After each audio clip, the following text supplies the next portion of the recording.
No, look, there's I always say I respect TerenceCrawford. He's a very talented fighter, but he just win one big fight. If you see his record, he just beat one good fighter like Errol Spence is. Yes. But other than that, I don't think he's beating other great fighter like Spence. He did a really good job with the Spence. He did like almost look very. But I'm gonna go with Canelo because he didn't hold Turkey's hand. It's two things that you can do with somebody bigger and stronger. You know, you can either try to push them back, you know, because 9 times out of 10, a strong fighter not used to going back. CaneloAlvarez responds to Terence Crawford's knockouts with respect and caution. CaneloAlvarez praised Terence Crawford's skill after witnessing his impressive knockouts, especially his dominant performance against Errol Spence. He acknowledged that Crawford made the win look surprisingly easy, giving credit where it was due. However, Canelo also expressed some skepticism, noting that Spence is the only truly elite opponent Crawford has faced so far. He subtly questioned the strength of Crawford's overall record. Looking ahead, Canelo teased the possibility of a future showdown, saying the world will see what really happens when they finally meet in the ring, leaving fans buzzing with anticipation. Are you tired of people asking you about Terence yet? No, look, I always say I respect TerenceCrawford. He's a very talented fighter, but he just win one big fight. If you see his record, he just beat one good fighter like Errol Spence is. Yes. But other than that, I don't think he's beating other great fighter like Spence. He did a really good job with the Spence. He did like almost look very easy but I knew TerenceCrawford is a great fighter. But you never know in boxing. CaneloAlvarez on Terence Crawford, respect, strategy, and a personal edge. CaneloAlvarez has shown respect for Terence Crawford's skills, especially after his dominant win over Errol Spence, admitting Crawford made the fight look surprisingly easy.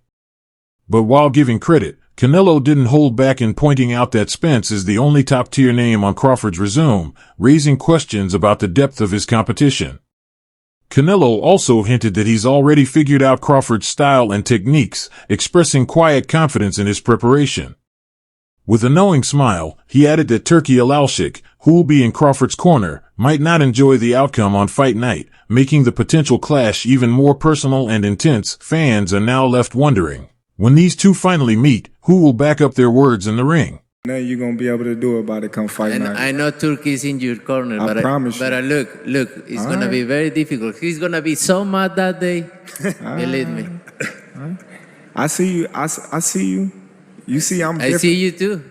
Canelo brings in Jaron Ennis for sparring, a strategic masterstroke. CaneloAlvarez's decision to bring in Jaron Boots Ennis for sparring is being praised as a highly strategic move. According to coach Johnny Ortiz, Ennis closely mirrors Terence Crawford's body type and fighting style, making him an ideal training partner as Canelo prepares for a potential showdown. While working with Ennis, Canelo gets a real-time look at Crawford's rhythm, movement, and physical advantages, allowing him to fine-tune his timing, defense, and counter strategy. At the same time, Ennis benefits by gaining invaluable experience sparring with a veteran like Canelo, boosting his own growth in the process. Ortiz views this as a win-win scenario where both fighters sharpen their skills, calling it a rare and smart setup that elevates everyone involved. Give Canelo maybe a little bit more confidence that he is sparring somebody really good, and this is a really good fighter. And I think that would be a good motivation, for Canelo Alvarez. I just think that Crawford is too small for Canelo. I think Canelo's too big for Crawford. But in my opinion, I think if Crawford could maybe just tap, hook, get out, maybe once in a while throw a straight punch and just win by points and use his legs, I think I see him winning by decision. But if he tries to exchange with Canelo Alvarez, I think he's gonna make a mistake and he's gonna get hit with one shot, and maybe he can get hurt, and that would change the whole fight, you know. But I think he's faster. Crawford is faster, and a straight punch get out, you know. Don't stay there to throw or try to trade with Canelo Alvarez. Okay, fair to say. Fair to say.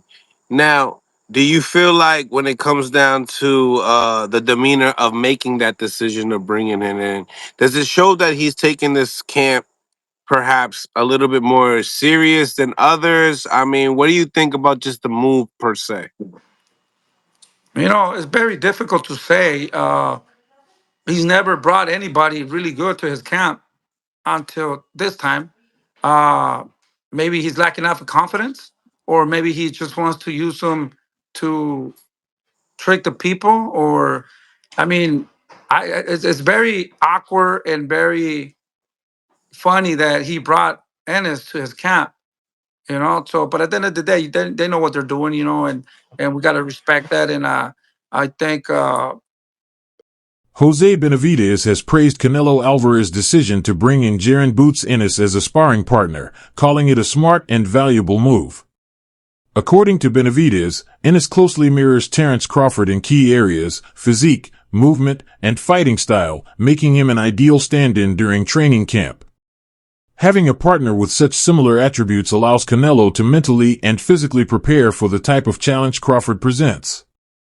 Benavidez also points out that Crawford's smaller size compared to Canelo could become a significant factor once they are in the ring. In his view, training with a strong, stylistically comparable opponent doesn't just sharpen Canelo's skills, it also builds his confidence and reinforces the belief that he'll hold the advantage before the first punch is even thrown. Mike Tyson, which was obviously on Netflix as well, the biggest concurrent view was, I think, 65 million.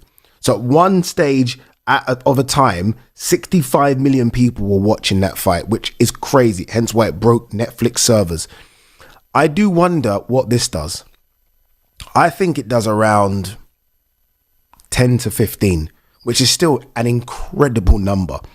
The problem with these two, and I was saying this morning actually to Gareth A. Davis, like, there's no antagonizer here, is there?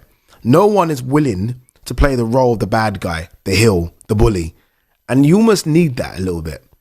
Like Jake Paul was actually quite smart in the way in which he promoted the Tyson fight. Obviously, look, it's Mike Tyson. But it was promoted so well where Jake was willing to be the guy that, I'm going to fuck up the greatest fighter of all time. You know, he was willing to kind of say all those things and play that role. So people almost tuned in to see him get chinned as well. Neither of these guys are playing that role. Neither of these guys, I don't think, have crossed over massively to non-boxing fans. I mean, to us, they're like gods. But to non-boxing fans, I do wonder how much. Boxing enters a new era as Canelo vs. Crawford aims to break streaming records. Boxing has officially entered a new era, one driven by the global reach of streaming platforms. The recent Netflix showdown between Jake Paul and Mike Tyson drew a staggering 65 million viewers, setting a new benchmark for live combat sports. That fight proved one thing. The appetite for boxing and crossover events is far greater than traditional expectations ever imagined. Now, all eyes are on the upcoming clash between Canelo Alvarez and Terence Crawford, a fight that carries the weight of possibly surpassing that massive viewership milestone. But this bout is about more than just two elite fighters stepping into the ring. It's about making history on a global stage. Fans from every corner of the world are eagerly waiting to see whether Canelo vs. Crawford can generate even more hype, emotion, and engagement than the Jake vs. Mike spectacle, and redefine what's possible for the sport in the streaming era. It's two things that you can do with somebody bigger and stronger. You know, you can either try to push them back, you know, because 9 times out of 10, a strong fighter not used to going back, you know, so it kind of fucks them up in the head, you know. Yeah. Or you can just box them because some of them just slower than others because they got flat feet, and they just looking to load up on certain. Terence Crawford embraces the challenge of facing Canelo. Terence Crawford has never been one to shy away from a challenge, and his approach to facing Canelo Alvarez highlights just how methodical and strategic he is. Acknowledging the unique difficulties that come with fighting naturally larger opponents, Crawford remains confident in his ability to adapt. One of his key strategies: forcing bigger fighters to move backward. According to Crawford, many larger opponents are used to controlling the pace by coming forward, relying on their size and power to dominate.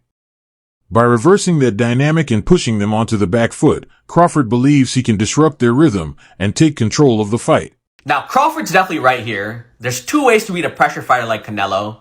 Either you put the pressure back on him, which is where guys like Triple G and Bivol had success, or you use your superior skills and footwork on the outside, which is how Floyd Mayweather won. Now, Crawford, he can't use the pressure approach because he's not as physically dominant as guys like Golovkin or Bivol.